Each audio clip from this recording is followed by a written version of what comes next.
you're using enough electricity, you're putting a load on the generator or the alternator, and that's going to negate your gains. Not true. You'll see a test bench that we have set up. We're going to be using it here in a little bit down in the shop. It has, what is it, 71, 72 amp alternator on it. And it uses a 2 horsepower electric motor that we plug into 110.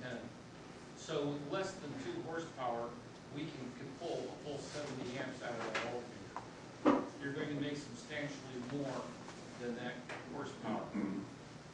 So the gains way offset the extra load, which is a lot of the theory of the hybrids, quite frankly. What kind of horsepower gain do you get with a gasoline engine?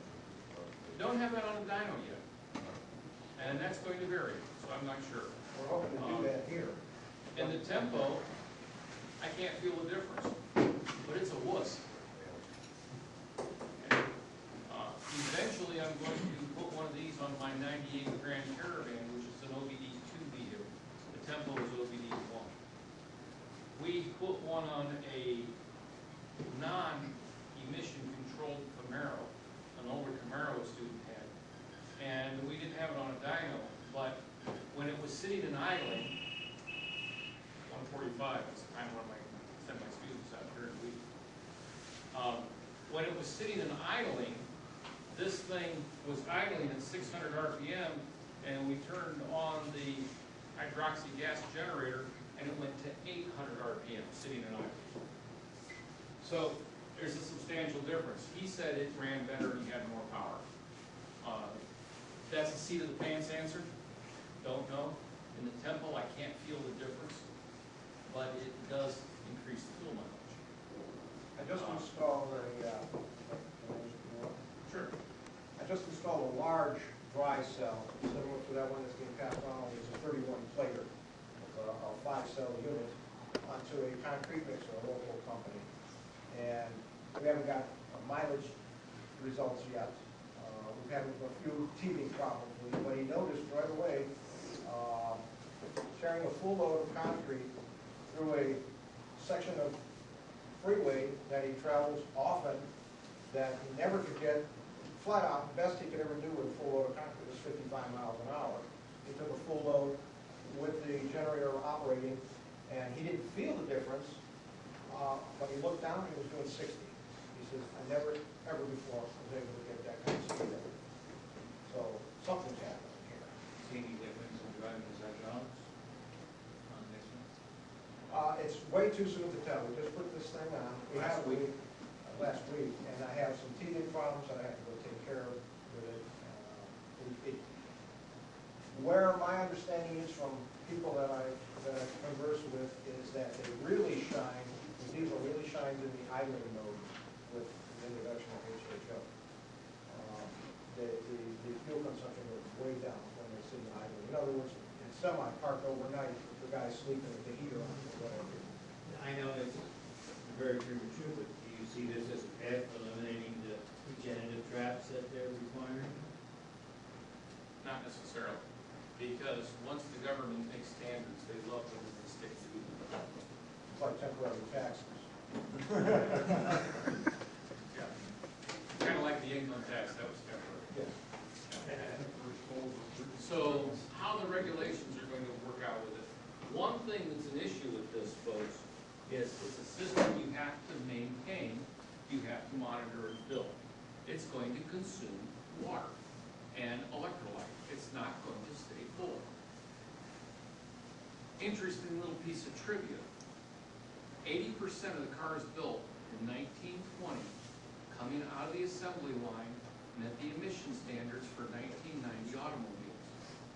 The problem is, after they put as little as 500 or 1,000 miles on them, they were out of tune enough that they no longer fit. And we have to meet those emissions for 5 years or 50,000 miles minimum before we have to maintain that system. And we have to be able to keep that with some minor maintenance all the way up over 100,000 miles. This system, you have to get out and do something to. And let's face it, a lot of people that drive never even check their oil. Are they going to get out and fill this up? A lot of them just aren't. So to have a government standard that's going to be on an automobile that would require somebody to actually do something besides stick the key in it and put gas in the tank, the average American, I hate to say it, simply isn't going to do it. So this would work better in a fleet system, where you have dedicated maintenance and you have observation of what you fuel. Exactly.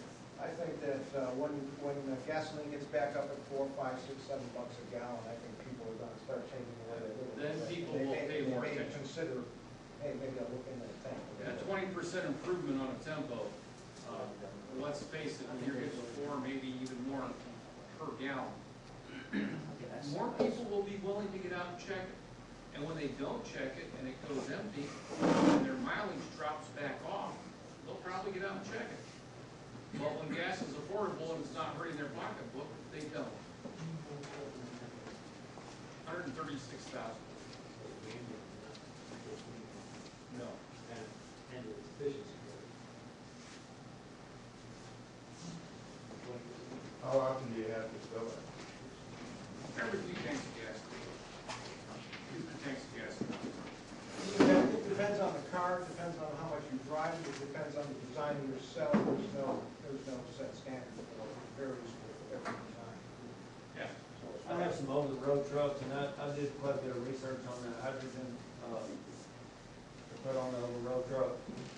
And, the advertisement for the companies that selling these things were 20 to 25% lower your mileage. That's realistic. Realistically, from the research I did, was about 10 to 12%. It depends on who makes it, how you make it, what engine, and what truck, what gear ratio, what load.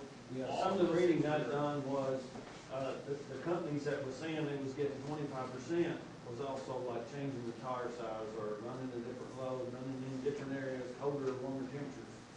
Sure. And that was changing their. And quite frankly, there's a problem with colder temperatures. This is water, it'll freeze.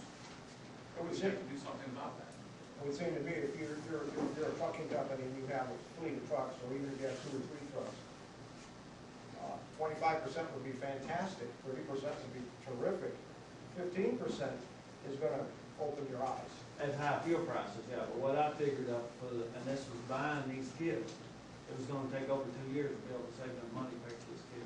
Well, what do you think diesel fuel is gonna be in 2 years from now? Right.